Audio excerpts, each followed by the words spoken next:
Welcome to the Buy Box Bandits podcast.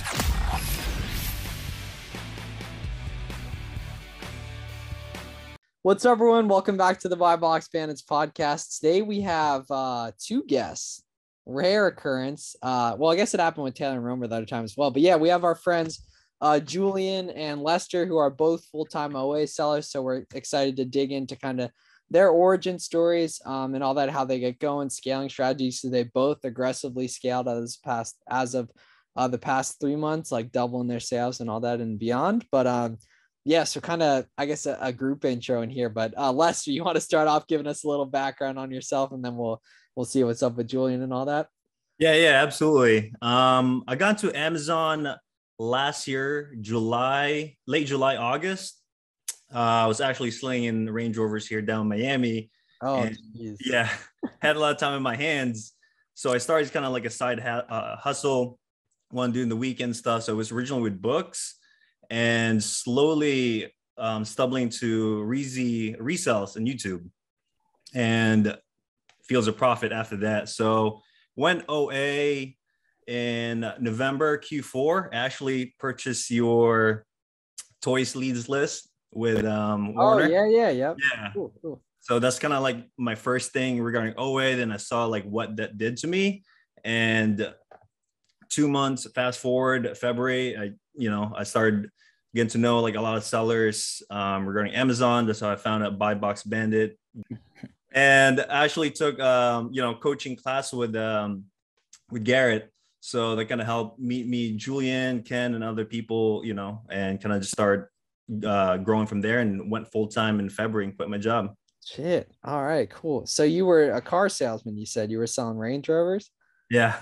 And you've been on Amazon for like no time. August is like nothing ago. So you really like took initiative and were able to move on quick. And so you live in Florida. So are you paying sales tax, or are you OA to prep? I was paying sales tax for 7%, but like when I was, working with GARRETT and stuff, they kind of really broke down numbers where that 7% kind of equals out if I send it to a prep center, for example, like no state tax, like Delaware, Montana, New Hampshire, and all that. Cool. All right, cool. Julian, so you and I were botting stuff like a year ago, unsuccessfully, but we were trying to for Amazon stuff and all that. But yeah, tell me about how you got started and all that. Yeah, so I come from like the shoe game, like you, Miles. You know that already. For me, the shoe game became too much of like a botting scene, like you mentioned with like toys or whatever, and that got it got too complicated to the point where I wasn't doing the volume I was doing when I first started out. So I was like, I need to transition to something else, or like get like another source of income.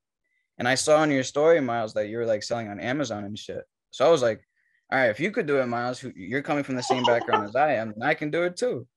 So that's pretty much where it went. And I actually booked a meeting with you, Miles, for like an hour or so, just to like get that, that boost start. And yeah, it started from there. Me and Miles tried to get like a thing going on where we would buy toys. I did buy toys for him, but I guess the toys didn't do well or something. And yeah, I transitioned from Bolos to retail arbitrage at Nike. And then from there, I'm still doing retail arbitrage, but I'm scaling with OA currently, doing mainly clothing and apparel. All right, cool. And what all are you doing in terms of sourcing methods to find these items? We'll start with you, Julian. It's weird interviewing two people at the same time that I haven't spoken super closely face to face with, besides the daily memes from Lester on Instagram. And I'm not saying that in a derogatory manner or anything. I do enjoy the memes, but yeah. So how are you guys finding items? Wait, Lester, Yeah. I thought I was the only one getting those memes. No. Oh, he slangs them to everyone. Let's go. Else? Yeah. Lester. Secrets out. Lester. Julian hasn't been getting it. Julian's getting special treatment. Damn, I thought I was the only down one with getting the the memes. All right, continue. I'm annoyed. Julian, take Courage, it. guys. But for me, my main method for sourcing right now is reverse sourcing and storefront stalking. So like I've gotten some storefronts, like me, Lester, and Ken actually came together and got like these dope storefronts. And then I kind of found stuff that's really good, that's replenishable, that's in my my category. So right now I'm sticking with that. And like last month I was able to do 100K. So it's obviously working because half of that just came from like these storefronts I found. So that's my main thing right now. I feel like so many people that follow us and interact with us on Instagram get lost in the numbers in terms of looking up and seeing the big numbers and seeing the sales and this and that. And for you guys specifically, obviously, I've worked with both of y'all pretty extensively. I consider both of y'all success stories just based on where you were and where you are now. What, if you can you contribute that to, or attribute that to what worked? Keep knowledge, spending confidence, and networking, I'd say. I would What say about you that's like that's like everything that's gone into my success too. Definitely. Yeah, networking it's a big thing because, like, for example, if you're running into something, like when I first started, I was like getting orders canceled left and right. So just asking someone like, hey, how are you able to bypass something, So they just give you that tip, try this different website. So it's good to ask other people who's like, above you, not just like for journal things, but something like you need help with regarding what you're going through, or even if you're just having a bad day, someone's there to kind of just guide you. Is like, hey, like zoom out, look at the whole big picture. You're building a business and you've only been at it for like a couple months, so be patient at the same time. Yeah, and so you said you two and Ken have like a little group or something going like that? Yeah. Yeah, Sure. and like that's the thing, right? Like 6 months ago, or probably even 3 months ago, you guys didn't know each other, and now you're all masterminding thousands of profit for each of you a month. You know what I mean? Like that's powerful stuff, and that's what comes out of the conversations you have and being active, right? I know, Julian, you have Amazon Instagram account. I know, Lester, you don't, but you kind of talk about it on the personal, and that's what it comes about of, right? Is talking about it, right? Because in real life, there's no one that knows about any of this stuff and like that. So it's so necessary to meet people. And what I like to do is, right, like try to get on Zoom with people or like talk to that's literally like Garrett, I think your brother, like Dylan, commented on my picture and I was like, hey, y'all are trying to get on Zoom or whatever like that. And then like literally the next week we were sourcing items together. And so like talk to us about kind of more specifically how that's been helpful in terms of like what goes on networking wise. One thing that was really helpful is like the accountability aspect of the networking. Yep. So like we always text each other like every day, hey, do we spend like, how are we doing with the spend today? Like, oh, today I spent like 3K, nice. And then we try to like compete with each other, like, oh, I did like 3,500, 4K and shit like that. So that was something that was really helpful. Also, I feel like we all come from like different angles in Amazon business. You all So bring like, for something example, else to the Ken, table. I'm sorry? You all bring something different to the Yeah, table.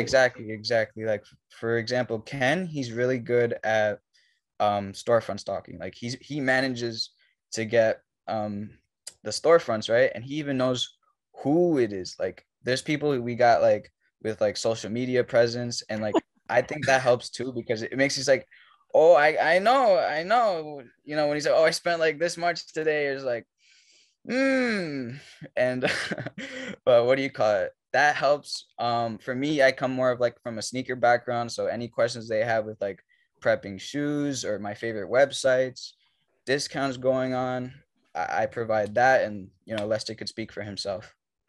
Yeah, I mean, what was it, like Friday? I was at the outlets for the first time trying to source Nike shoes, and I was like FaceTiming Julian, like, "Hey, bro, is this like a good one? Is it a good one?" So, and he was able to tell like off the bat just because he built that repetition regarding doing like retail arbitrage, where I started on books and sourcing a lot of stuff online. So that was kind of like what I brought to the table, sourcing through like newsletter sales and stuff like that. And how much did each of you guys start with when you originally started reselling? On Amazon? In general, because I know yours is going to be like nothing, probably in the same way mine's like nothing. It was years and years ago. Yeah. I was working like a minimum wage job, and I probably had like $1,000 to start with after saving. That was like way more than I had then. Then you were already getting money then at the time, I guess. But I mean, I was like 14, so yeah. That makes sense. And then Amazon specifically, you had pretty good cash flow, so it was pretty easy to just get going. Like you said, it just took some time to build like spend confidence and all that, which totally makes sense. And especially with I started out mostly doing FBM, like merchant fulfilled, so the cash flow was a lot faster with that, so it let me scale faster. Underrated. I could rant all day. Everyone should merchant fulfill stuff. Could rant. People are like, oh, I don't want to like prep it. No, like you're making under 10 grand a month profit. Like you need every dollar count. Like we're not, and I'm not like, I mean that in the sense of like, that's very possible for everyone. If you work, it's obviously going to take a ton of work, whatever, but like, it's very possible. And right, like to get to there, you need to do everything you can, in my opinion, because we're optimizing to make as much money as possible, not to like coast and make a good amount, at least at that point. You know what I mean? For sure. Can each of you guys talk through, having gone through the aggressive scaling that y'all have in the past couple months, any notable mistakes that you guys have made? And then ultimately on the other side of that, what you have implemented to kind of mitigate the risk of that? Lester, we'll start with you. Yeah, when I started like really scaling, it was more like the quality of the products that I was buying. Because when I started, I was just like trying to spend as much as I can, trying to hit that goal. But then, when we had our one-on-ones, we're kind of like sifting out through products that weren't profitable or just like low profit margin. And, we're explaining why. So it was kind of like tweaking, then kind of like fixing that, as long as we're, going through like a growth. That was the biggest thing, just kind of spending as much money, but like not really paying attention of the products and looking at keep as much, versus now we're trying to maximize everything that we spend, make sure we get a good return on that, and build a pretty good sustainable business. So just general sourcing mistake. I mean, we've all been there, right? We all have, and continue to, right? Yeah, not everyone's going to be. We're always learning. Yeah, exactly. Yeah. Julian, what about you? Any notable mistakes you made?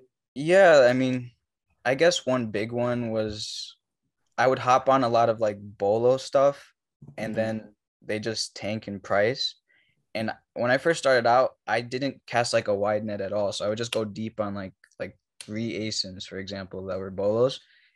And not only wasn't it not consistent, but like the profit just like dropped after like even like 2 weeks. So that's something I learned. It's like most of your leads shouldn't come from like bolo stuff, or you should just branch off, like use that for inspiration, because if your whole storefront is just bolos, you're not going to do well in the long term, because that's what I learned. That's what I grew from. So it's a good starting point, but definitely not something I'd keep up with right now. And also in terms of spend. So with you, Garrett, you gave me this spend tracker, which really helped, because that was the main reason I got like to 100K in sales, because I had to spend X amount to get this amount of sales. So yeah, those were the two things. And that's actually a good segue into where my thought is going now, is because the buzzword in this Amazon space is always going to be replenishable products, how to find them, how much is your business is replenishable. So with each of you guys specifically, when I talk about replenishable products, what are you looking for? What comes to mind? What sort of are some of the triggers that say, okay, maybe this might be a replenishable product and maybe this may not be? Julian, we'll start with you. It being constantly in stock, the offer count not going crazy high, like a steady offer count. A floor price on Keepa is at least break even or profit, I would say. And most of the time it's that good ROI that you're expecting. And yeah, I think that's it for me. Yeah, stable Keepa chart over time too. Yeah. You know what I mean? Like, right. Because naturally, if you see a big spike in offer count, that's going to drive just supply and demand based on how things work. You know what I mean? And I can like kind of rant about this, but it comes from dealing with like moats, right? Competitive advantages, sales tax, right? We probably all, I know, Julian, you're doing prep now too, right? Oh, to prep. Yeah. So none of us are paying sales tax, right? So we have an immediate advantage over like people in 45 out of the 50 states or whatever. However many don't have sales tax on anything, or just even whatever specific categories you're buying, right? That's a major thing, right? Because if we're all buying a $50 item, we're all paying 50 plus the $1.50 a unit or whatever prep cost, when a lot of other states are paying 50 plus 7% sales tax plus 10% sales tax. And that adds up, not just in like a psychological perspective of they have to deal with it. It's just, that's the difference between buying and not buying a lot of items, especially when you get lower and lower. Well, I guess not because it's percentage based, but I guess higher based on there being a per unit prep cost, and all that and other things like that, right? Coupons, catch-alls, different stuff like that, like sales, right? Having a network is a moat, right? Having people you can bounce ideas off of. The nice thing is we can all choose to create that. That's not like how you live and everything. That's giving value, giving free leads to people, whatever, making friends. All then I think that's, incredibly important as well, as we can all really attest to that. Garrett and I meeting like a year ago, different stuff like that. In terms of like what you could have done differently from the start to get where you are quicker, and you guys both scaled up really, really quick. I'm curious. That's typically a question we ask kind of, closer to the end of the episode, but I'm curious just in terms of like our greater conversation, if there is anything, because people like you have scaled so quick, is there anything you would have done differently? That's a good question. So it sounds like no then. But yeah, Lester, we'll start with you. Yeah. For me, it would have been prep center 100%, especially just with the tax savings off the bat. But like, quick story. So I live here in Miami. I live in a studio, all right? Yeah, okay. Let's talk about though, because that I get the question, how am I supposed to sell on Amazon if I live in an apartment? I'm like, dude, like you make it work. Like you work to make money. I know it's a revolutionary idea. No, like inconvenient things happen and you work around it to make money. But I'm curious because I was just thinking, like, so how did you do that? Yeah, I always joke I got the most expensive warehouse out here. But yeah, I live in a studio here in Miami out of all places. But I made it work. I just started ordering stuff. I talked to my concierge downstairs, like, hey, listen, I'm going to get a lot of orders here. So what they did, they literally set up a bin just for me. They put my apartment number there, and UPS, FedEx, DHL, whoever drops it, they know it's my package. So every time I come home where I was working a full-time job, the whole bin was full. And I would literally just grab that bin, drag it to the service elevator, and kind of do that repetition. That was my little routine after work. Then eventually my whole apartment was full of boxes, products, and whatnot. And it was literally a warehouse, and I just sleep right here. So came to a point, it's like, I can't do this. I have a girlfriend and all that stuff. We're trying to live. So that would have been one of the first things I should have done, which is prepping. And yeah. Julian, you got anything, or should we move on? No, I got something. I think the only thing I would have done differently is just to reinforce the networking thing, because that's the only thing that accelerates your business, really. The fact that you have like this one-on-one personal touch with someone who's ahead of you, I think is something I regret not doing, and that's developing. I see you coming in with those reels. I see you. Oh, is he? I'm trying now to push out content to network with other people, and it's kind of worked. Like I've gotten more. Well, clearly, I mean, we're all here. Like, yeah. It clearly worked. But yeah, so that's something My next question is specifically directed towards you, Lester, at least to start us off. I know you recently hired a VA. How did that experience go? Has it been successful?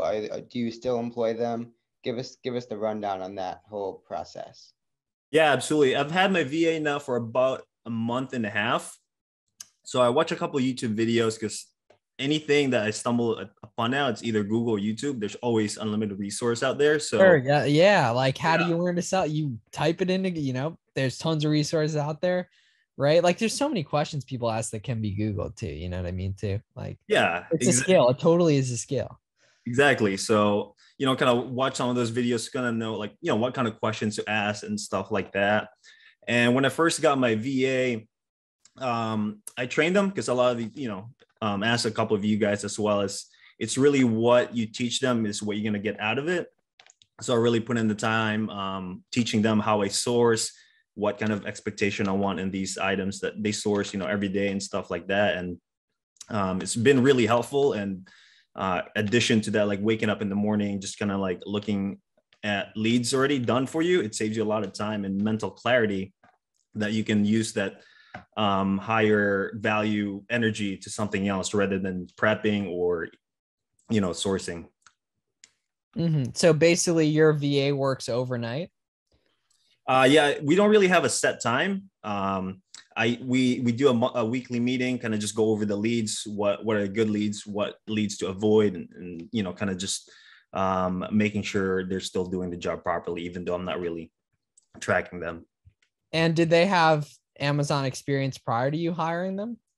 Yeah, I got very lucky. My VA was trained through Fast Track FBA.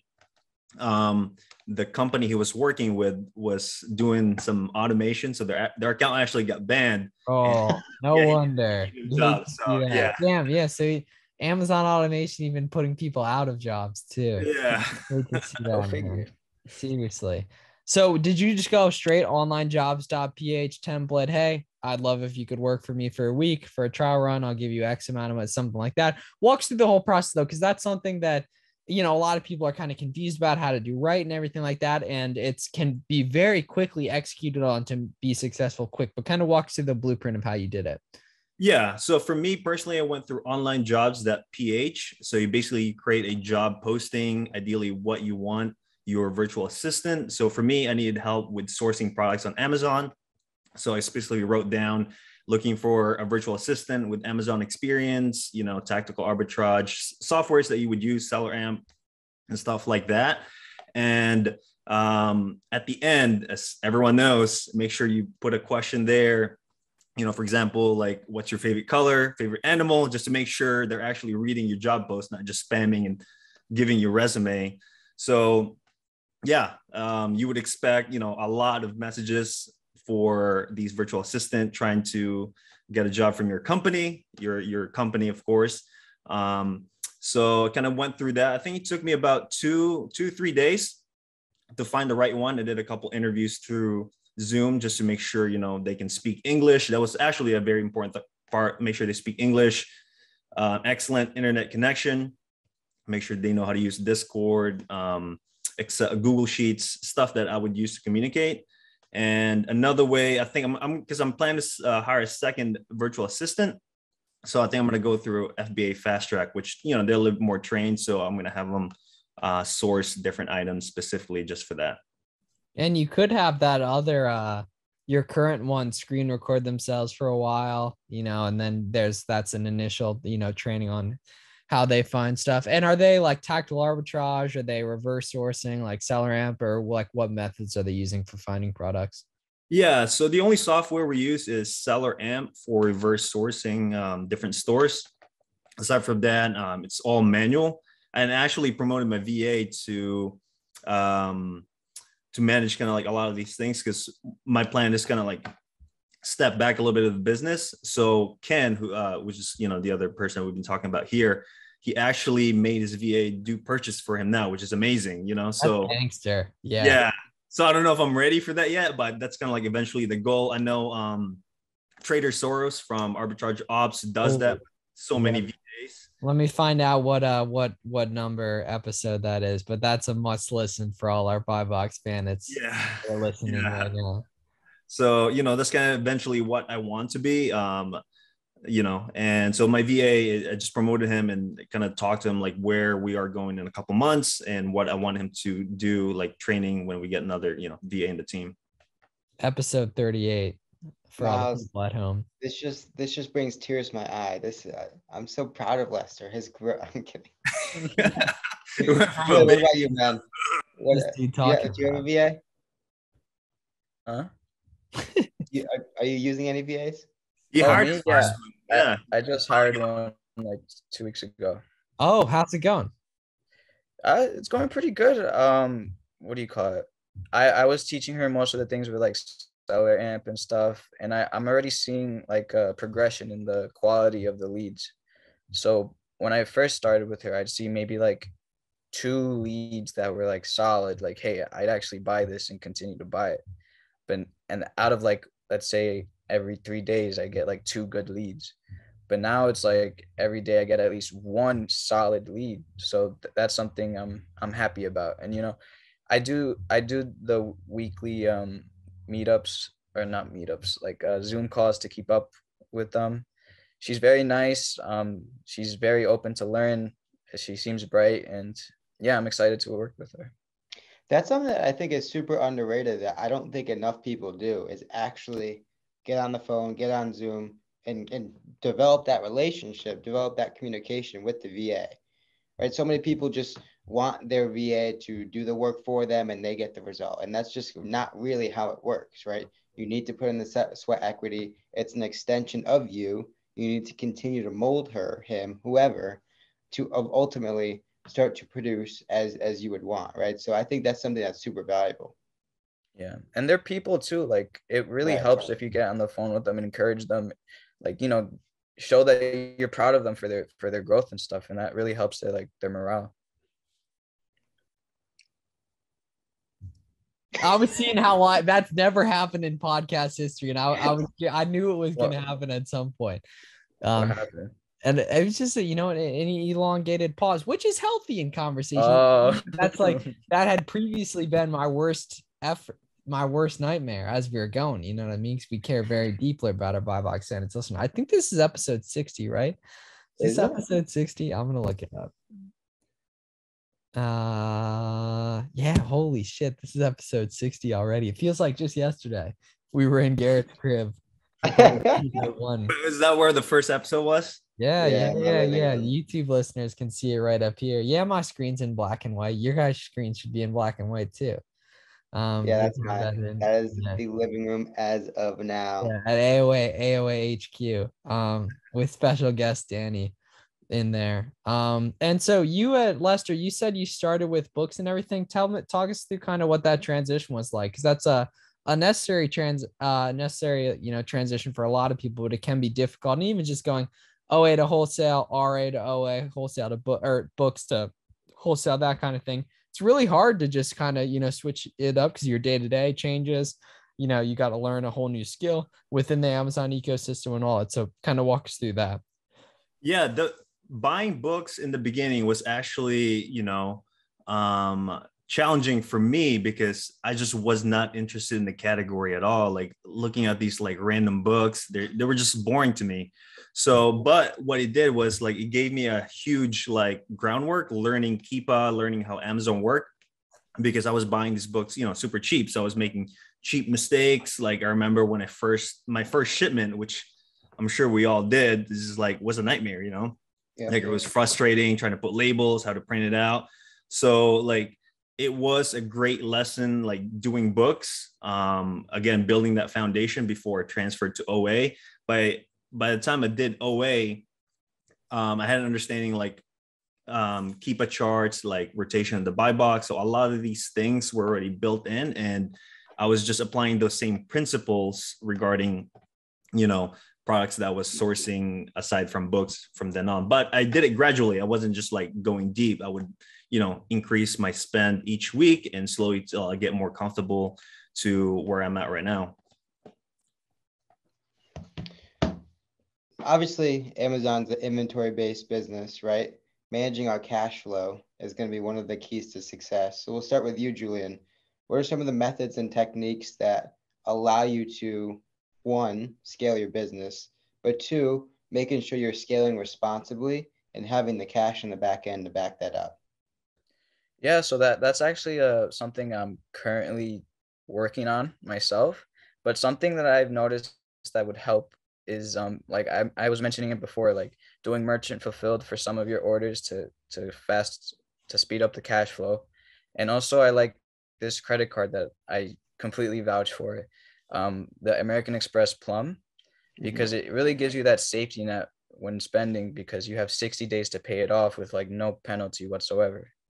And that is really the reason I did so well in Q4, or maybe even like last month, for example, because American Express has very high limits once you grow your relationship with them. Yep. And the benefits, like I mentioned before, it's a really good combo. Like, so you have 60 days from when you spend, or is it like a rolling statement? Yeah, like the statement. Yeah. Okay, so you have 60 days and then the statement's up and then the payment is due in 30 days, or the payment's due 60 days after the statement, or I'm kind of confused on it. Yeah, I mean, it works like a normal credit card works, just double the days. So like I don't know exactly how the statements work You Because get it what I'm would saying? technically be 90 days then if it's 60 days and then the statement ends and then there's Well, like so, 3 weeks. so what he's asking is, say January 1st to February 30th or reward, whatever. Is it anything that you spend within those 2 months you have to pay February 31st, or is it 60 days by the time of every time you spend the card? I spend Oh the no, card yeah, today, from the I have first 60 time. days from today, or is Yeah, it which? that one. It's your first Yeah, so- statement. Yeah, it's your first Yeah. statement. So anything that gets spent between January 1 and call it February 28th has to be paid on that statement due date, which is February Yeah. 28th. February 31st Oh, okay. or Okay, whatever. cool, Yeah. cool. Yeah, that makes sense. All right, yeah. So yeah, because like and this is kind of some game for the audience, I think. The way I like to do it is like I know in my head I basically use 3 cards mainly and like kind of fourth like the chase card, but not as much as the limit's low. So I roll it and I think what's the latest payment due date I can spend on today, for example. So my Capital One card, the statement ends tomorrow, the 26th, and then the payment for that is due May 20th. However, the money I then spend on the 27th, once the statement's up, isn't due till June 20th. So that's the money that I'll spend until it comes to my next statement for the American Express card is up, which then, so for example, my next American Express statement ends the 11th, which would then make the payment date be due June 8th, right around that. So then my spend on May 12th will go on that card because that spend won't be due till July 12th, if that makes sense. I'm like, and that's like huge for cash flow getting down on that because you can really, right? Like the goal is obviously to be able to really profitably spend, but the issue is just that the way the cash flow cycle works and fulfillment center transfer and stuff, it can take a while to get your money back depending on, the liquidity of these different items like that. And so even if you're on paper scaling quickly, way more profitable business wise, it doesn't matter if your cash flow isn't good, at least in the short term, to make sure you're, getting your credit dealt with and everything like that. Yeah, absolutely. And I've actually experienced this a little bit when I switched to prep centers because there was a little bit of delay. Yeah. So I knew that like coming in. So what I did is like I was still prepping, even though I was ordering stuff, going to the prep centers. And as you mentioned, Miles, earlier, like, still do like fulfilled by merchant. Like you can still do all this stuff, even though you can still use a prep center, just gonna like have that hedge, regarding the delays and whatnot. Miles, a question on the statement game you were giving. Yeah. How do you manage to know exactly when for You each? memorize it quick after doing it for a few months, but like in my head, I could tell you, right? So my Capital One statement ends roughly, it's typically the 26th. Payments then due the 20th of the next month. Amex Blue statement ends the 11th. Payments due the 6th, and then Amex Gold statements ends the 13th, and it's typically due the 8th. It's like right around that. Like I think that was perfect in terms of the dates. So yeah, you just get an idea of that and just kind of like once and I write it down too. Like I have a balance sheet with like the due dates and everything like that, or at least most months I will, and I guess sometimes permanently I do. But then again, right after a few months of aggressively scaling and reinvesting, then your capital gets built up quick and you have way less cash flow issues than you did assuming you're reinvesting and, buying the right stuff and everything like that too. So Julian, we'll start with you for the next question. What is your next 6 months going to look like? Is there any sort of new business initiatives? Are we still going to start getting into wholesale? Just keep cranking and scaling away. What is your 6 to 8 month plan? Yeah, so I want to get, like, I really want to master my like OA. Like it's still not there yet, I could say, but once I do that, which I'd say can be reasonably done within 3 months, I want to get into wholesale. But I really want to distinguish the fact that I master one before moving on to the next thing. But yeah, wholesale is the long-term goal for me. Mm-hmm. And Lester, how about you? Yeah, for me, since I already had prep centers locked, I actually have 2 right now in the prep center at VA. So I'm planning on adding another one. I'm going to have them help me open up wholesale accounts. And I do plan on going on ASD in August. I think that's second week of August. And party with the boys in Vegas. Hell yeah. And I've actually, met a lot of local sellers here in Miami. Like, for example, I don't know if you guys know, I'm sure you guys know Jerry here. I know. Oh yeah. You were hanging out with him? Yeah, I don't know. He's like crazy overdue. Yeah. And yeah, he's a great guy though. Yeah, we went to dinner. Richie was there. Big private label guy. Brandon, what's his last name? I can't remember. But he was there. He just showed up. Jameson was there. Yeah. So, we were just talking, and they've been going to ASD for a long time. And, that's how they kind of met all together. And, kind of that's the plan. Still do OA and add more wholesale account to the business. Amazing. So okay, cool. Yeah. So as a final question, Garrett? Yeah. So as we start to wrap up, obviously you guys know we have a lot of newer sellers, maybe in that 5,000-10,000 range. If you wanted to leave them with one sort of message, piece of advice, what would each of y'all say? We'll start with you, Lester. Yeah. I mean, I was there not too long ago, I would say like 3 months, and continue taking action and purchasing products, even though like you might not see the results. There's always a little bit of lag. You're always learning every day. So, and watch a lot of YouTube, like Amazon content religiously. There's so many information out there for you to learn, to stay motivated, to get inspired. So, just continue day by day, just slowly get better. And think of it as a long-term business. It's not going to happen overnight, but like, picture yourself 2 years from now, 3 years from now, and you look back, and it's going to be a crazy journey. Yeah. All right. Well, amazing. Yeah, cool. That was a lot of fun. That was our first 2-for-1 episode, to my knowledge, I think. Maybe first of many, who knows? But yeah, it's fun. I mean, this is what I like talking about, just chopping up about OA and everything like that. So thanks a lot, guys. Thanks for everyone for listening. I will see you guys on Friday with another Socials. All right. Well, they're linked in the description already, but they also have it tagged here for our YouTube people. But yeah, JC. I don't think mine finishes. JCS got kicks. Maybe it's JC's got kicks. And then Lester John Official, if you want the memes. You got to start posting the memes on story too. You didn't really do it like that. Yeah, I'll start sharing them. I like to share my runs a lot, because that's something. True. Facts. Really docs the location a little bit. Yeah. Cool. All right. Thanks a lot, guys. Talk to you soon.